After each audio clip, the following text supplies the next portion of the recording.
What's up, everyone? I'm your female otaku, and I'm here for episode 5 of Monthly Manga Cast. And I hope that you had an awesome Thanksgiving.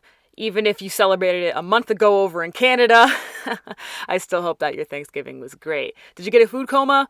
I'm recording this before Thanksgiving, so I'm pretty sure I got a food coma like I usually do.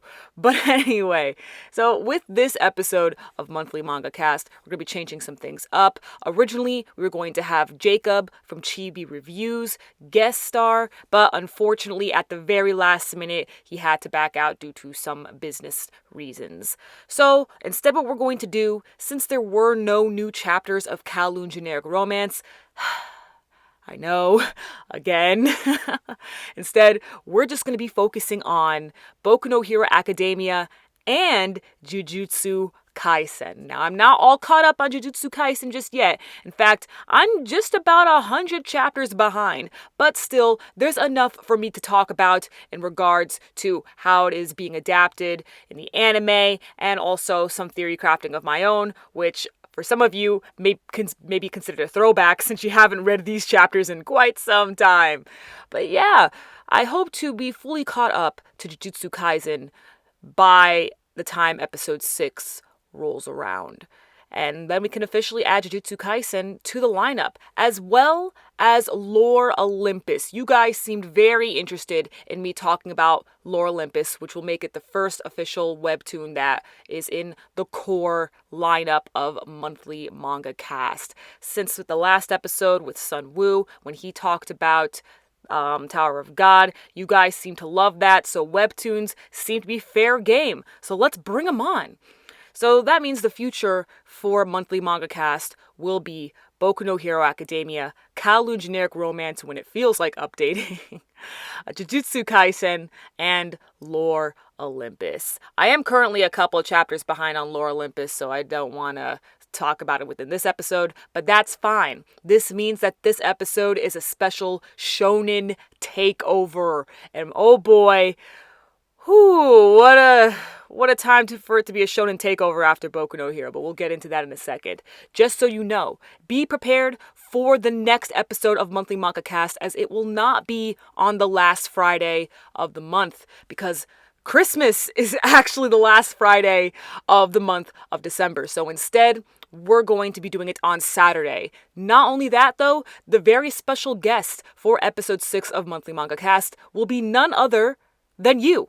That's right, we will be live streaming episode 6 of Monthly Manga Cast. We're going to be talking about the latest chapters of Boku no Hero and Kowloon Generic Romance and all that other good stuff in our usual core lineup. Jujutsu Kaisen, if I'm caught up, which I should be. If not, then I will be near caught up. But it'll be a fun time. You guys will be able to participate. I'll be reading your tweets and your responses on the stream live. You know, we get to hear your theories as well, your input. It'll be very interactive and a great way to end the year. So please do not miss episode 6 of Monthly Manga Cast. Again, it will be live streamed on the channel on December 26th. And let's shoot for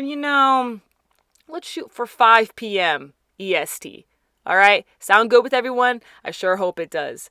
With all that said, let's finally start talking about Boku no Hero Academia.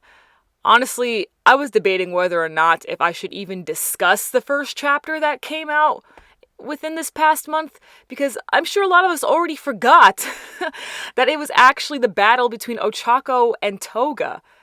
Honestly, I don't even feel like talking about it. Like, who cares? Well, freaking Dabi!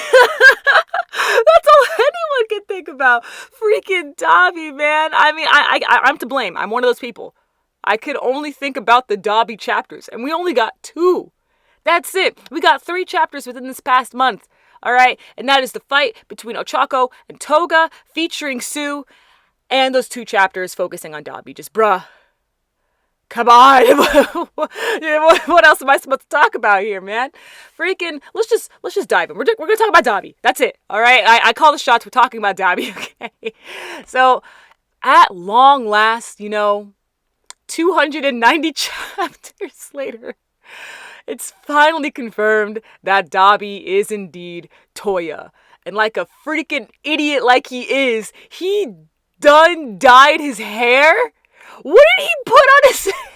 Oh my god, I swear to God, this man's so stupid. He really brought some sort of hair dye removal, or maybe all this time it was just a spray can, because that shit washed off like nothing. Oh my god, as if it was just dirt. You know?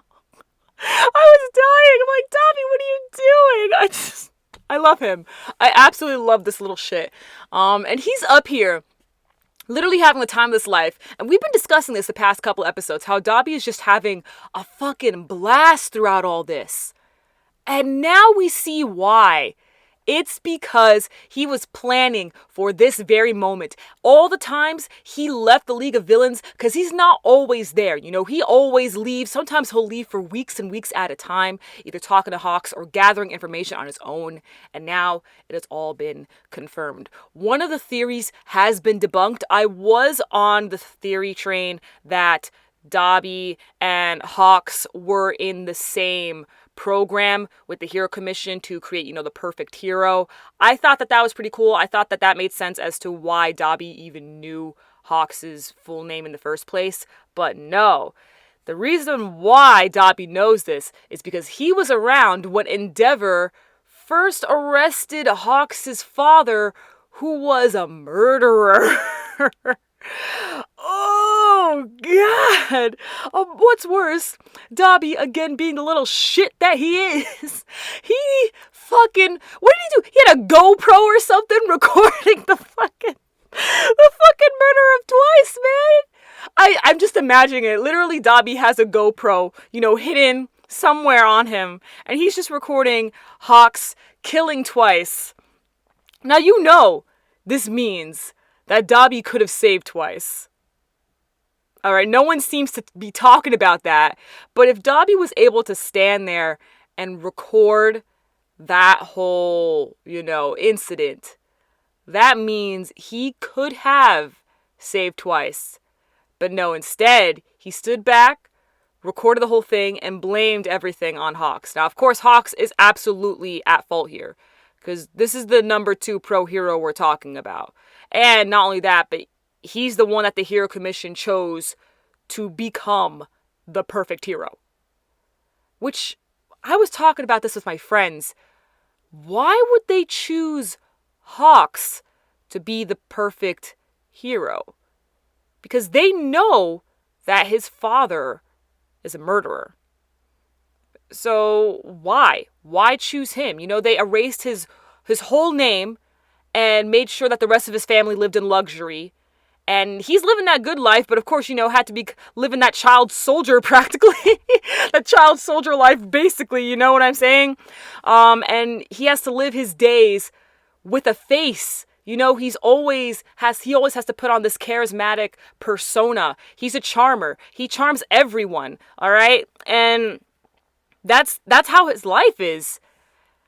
And they chose him, even though his father was a murderer. Why? Now, as I was talking about this with my friendos, they were saying probably because if this ever got out, maybe Hawks wouldn't be hated. Because they rescued someone. The Hero Commission rescued someone from rock bottom. Someone that you would not expect to become the perfect hero. So, that is very interesting to me. Even though we see right now that people are freaking out over this footage, they don't have to believe it if they don't want to, but in the end, they're all freaking out because of it. The footage is there. Same thing with the evidence with how Dobby is related to Endeavor and how he told his whole life backstory on how he grew up. And it needs to be done, okay? I will say this the day I fucking die, man. I fucking hate Endeavor. I hate him so much. I hate this motherfucker more than Satan him fucking self. Alright, put that on a plaque. I hate him. So I'm glad that Endeavor's going down. Don't get it twisted. I'm happy about that. But shit, man, fucking Hawks? I theorized that there's no way he's going to continue to be the number 2 pro hero.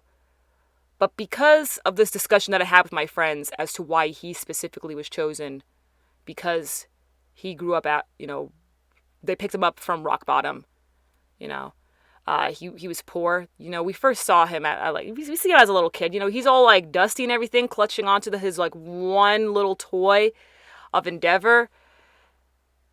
I guess the Hero Commission knew what they were doing, just in case if the tiniest slip up were to happen. I guess we'll see. But goddamn, that is wild. And then, may I just say, real quick, I fucking knew it! That Best Jeanist was alive, alright? I was laughing in my friends' faces because they all thought that Best Jeanist was dead. And I was like, no, that is a clone. That is a clone that he made from like strings or something. That is not Best Jeanist. There is no way the Hero Commission would allow Hawks to kill the number 3 pro hero. Absolutely not. You cannot convince me otherwise. And boom, he was that special person in the plane, and he drops up in there like, hey, sorry I'm late, everyone. And it's like, oh, bruh, he back, yo. It's been a hot minute, but Best Jeanist is here. And you know what? You remember what Bakugo said? He said that he is going to tell Best Jeanist what his hero name is. And I don't know if my friends are watching this, but one of my friends said that if Bakugo says that his hero name is Kachan, she's never going to cosplay him ever again. But I'm just like, no. If Bakugo's hero name was going to be Kachan, he would have told Deku first, not Best Jeanist. So I highly doubt that his hero name is Kachan, you know? Plus, that would fucking suck, man. I would hate that. No, please do not let Bakugo's hero name be Kachan. Don't do it! Or Goshi, please. Oh, man. Alright, let's go back over to Dabi, because there's a shit ton of shit to talk about with this man. Holy crap. So, with Dabi, he broadcasted this. He did a pre-recording, and it's broadcasting all over Japan. You know, everyone's smart devices, everyone's TV, you know, everywhere. As well, he's given his grandiose speech to Todoroki and Endeavor, which I feel like I should now start calling Todoroki Shoto. I notice a lot of people have been doing that since, you know, Dabi's now revealed to be a Todoroki, and we focus a lot on the Todorokis, so it's probably best to start referring to Todoroki as Shoto as to not to get confused. I'll try my best, but I've been calling Todoroki for years, so, like literally 4 years, so forgive me if I fuck up.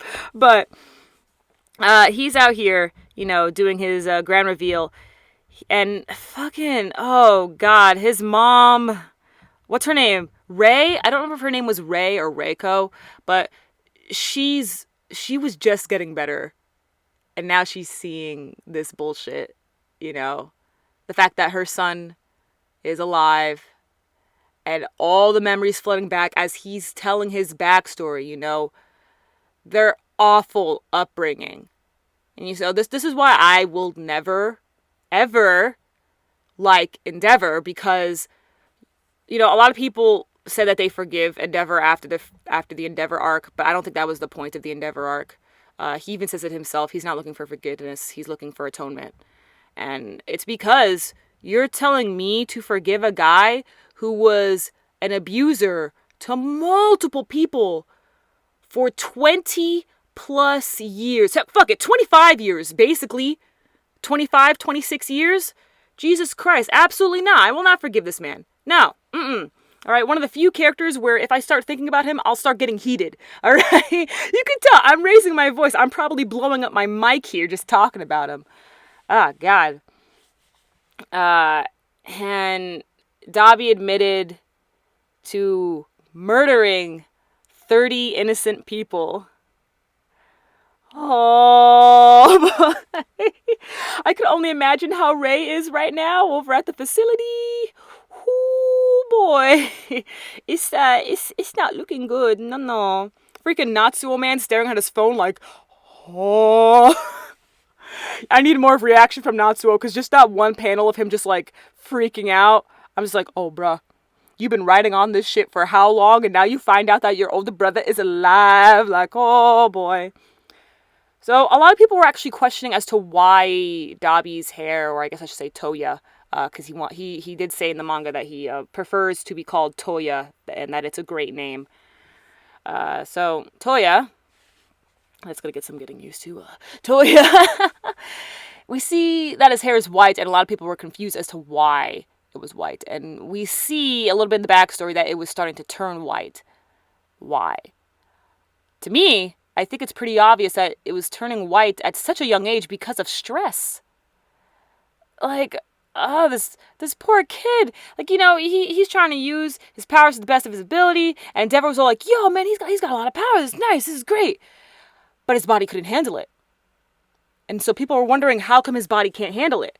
To me, I think it's a bit more obvious. His body is made to handle ice. But he doesn't emit ice. He emits flames, blue flames. And that's the combination between Rei and Endeavor's quirks into Toya. And I'm like, shit. That's rough, buddy. Enter the Zuko meme. That's rough, buddy. Honestly, though.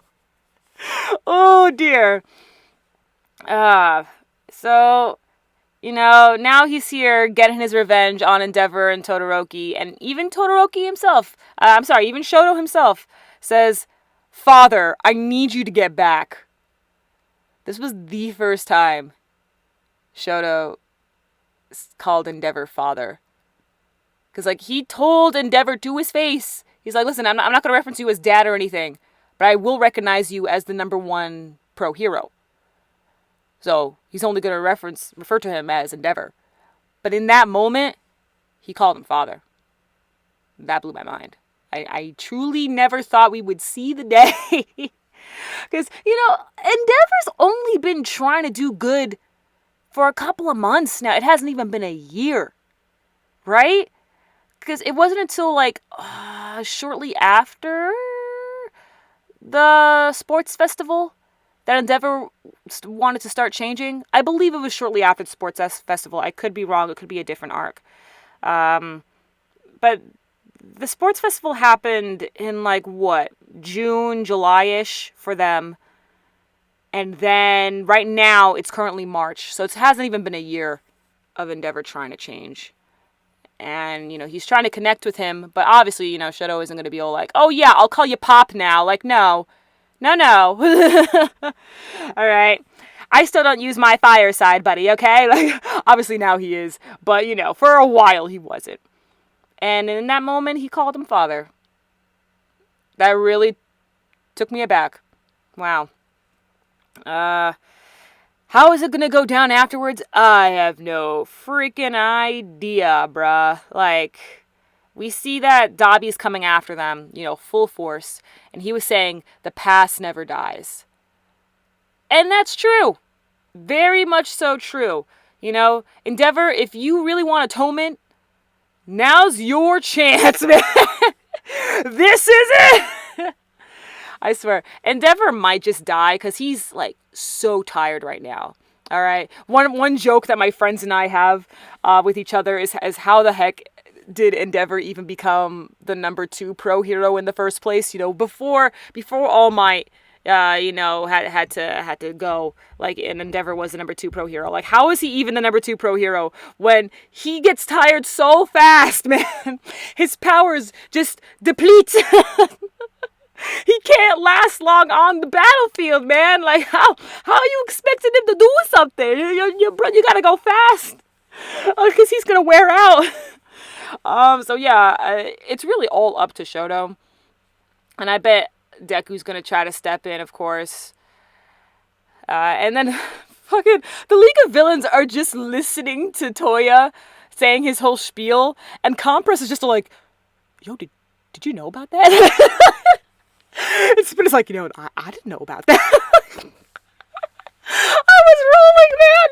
Because literally, he always leaves them. He doesn't tell them shit. Like, the rest of the League of Villains feel like a family, but not Toya. That's why he always leaving. All right? That's why he didn't save twice his ass. No, he let him die. All right? Because he never once treated them like a family. Oh, man. That's insane. That's really insane. You know, he came up into the League of Villains being all like, oh yeah, I'm here to, continue on the hero stain killer's will, just like all of you. Nah, he had his own agenda right from the start. I wonder how this is gonna end. There's just too much stuff going on right now, man. Too much stuff. Wow. Where the hell are we going? I don't know. I really don't know. All right. I guess now I can talk about Jujutsu Kaisen. So again, I literally have like 100 more chapters until I'm all caught up. So I'm like, what? I'm like 130. 133, I think. I just started the arc where they're finally about to participate in the Goodwill event. And fucking Gojo, the love of my life, man. I love this man. Gojo, he really thought it would be a great idea to make a whole surprise for Itadori to just pop out in the middle of, well, not in the middle of the Goodwill event, but at the beginning of the Goodwill event. Freaking the Tokyo school and the Kyoto school, they're there, staring each other down. And then Gojo arrives late, pushing a cart. He gives the Kyoto school a bunch of souvenirs, and as for the Tokyo school, he's like, and it's your friend Yuji Itadori. I love him. He has so much personality. I love him so much. I can't. This is. I swear, this isn't gonna be me. This is not gonna be me gushing about Gojo. But oh Lord, I love this man. He is the best. The absolute best. And of course, they're all like pissed off because, they thought that their friend, or their comrade really, was dead for 2 months. Jesus Christ. But we're about to get into some crazy shit now because what I'm reading is going to be adapted into the anime. The anime has been confirmed to be about, 25, 24 episodes? So that's going to be roughly the first 50 chapters of the manga, as how it usually is with most Shonen Jump adapted works. The same thing happened with Demon Slayer. I think it was like the first 52 chapters that were adapted. And, I really like how they're going about with the pacing. Some episodes, they realized, hey, we can fit 3 to 4 chapters in here. And other episodes are like, no, we can fit 2 chapters in here. It depends on how much substance there is within each chapter. And fucking one thing I will always bring up, because I love how the anime did this, and it was the restaurant scene. So, what's his name? Jogo, I believe that was his name. Or Mount Fuji, as I personally like to call him. When Mount Fuji and Geto were in the restaurant, that, and like, Mount Fuji was like lighting the place up on fire, that lasted 4 panels in the manga. But in the anime, they stretched it out. We heard the screams and like the conversations and stuff between all the other characters all the other patrons in the restaurant. That one woman who's like trying to run out and then ends up dying in the process. All these innocent people, it kind of crushed me a bit. I was like watching this and I'm like, yo, this is cruel. Like, oh, brother. That was a scene. I thought that was really well done. So nice work there, Mappa. Look at you. Yeah, man, just what I noticed with the end of the most recent episode, which I guess there's a new episode by the time this episode of Monthly Manga Cast comes out. So I think this is like, episode 8. At the end of episode 8, we see the high schoolers in the theater dead. But in the anime, they actually censored it. They were blacked out. So I was like, oh. Like, normally I get pissed off when it comes to censorship. Like, the censorship within Higurashi is stupid. Also, the censorship within Akudama Drive is absolutely laughable. But with Jujutsu Kaisen, I think that was tastefully done. Because, they were in a dark theater anyway. So it kind of made sense. Not only that, but Mahito? Oh my God. I am scared to see more of what Mahito can do. Because it's absolutely disgusting. It's disgusting and it's terrifying, horrifying, grotesque. It is grotesque, the disfigurement this guy is able to do. Just, I hate it every single time. Oh, I'm like, I don't want to be here. Like, I like Mahito. I think he's a really interesting character. But, oh, I hate it when he uses his curse technique. Oh, it's nasty. Oh, yeah, I'm not looking forward to more of that in the anime. I kind of hope that they kind of censor it. I know, I sound like a big baby. Like, Mahito is just all body horror. And you're talking to someone who has seen Parasite twice, okay? I'm fine with Parasite, except for episode 5. Episode 5 is the one episode that has ever given me nightmares from an anime, you know? But other than that, Parasite, I was fine with all the body horror. But Mahito? No, I can't do it. I can't do it. I can't do it. I can't handle it. It's nasty. It's gross. I hate it. I can't stand it. I am truly terrified as to what else he's going to disfigure and morph. Oh no, I'm not looking forward to that one bit. And however the hell they're going to show that in the anime, just, I mean, we see the special grade demons, and they're pretty creepy, you know, which is one thing that I actually really appreciate. It's something that I also pointed out when Demon Slayer was airing, and it's that the demons always felt terrifying because they were each unique in their own way. They were always scary, you know, they weren't all like the same type of demon. Like, they could each do some sort of crazy ass shit. And it's the same thing when it comes to the curses, all right? Specifically what Mahito can do. When it comes to the disfigurement, like, it's just makes your skin crawl. It really does. Boy, yeah, I'm not looking forward to all that. That one kid, I'm forgetting his name, but he's the one who was talking to Mahito. You know, he's a regular human. He has that emo boy hair. He befriended Itadori. We do see him in the opening of the anime real quick. But he was also featured a little bit in the previous episode, and I'm sure more in today's episode. Obviously, in today's episode. And he's also a really interesting character. Because, like, we see this guy who was treated awfully by his peers for no good reason. And so he was given a reason as to why he hates bullies, as to why he, like, hates a lot of regular people's, like, ideals and emotions and stuff.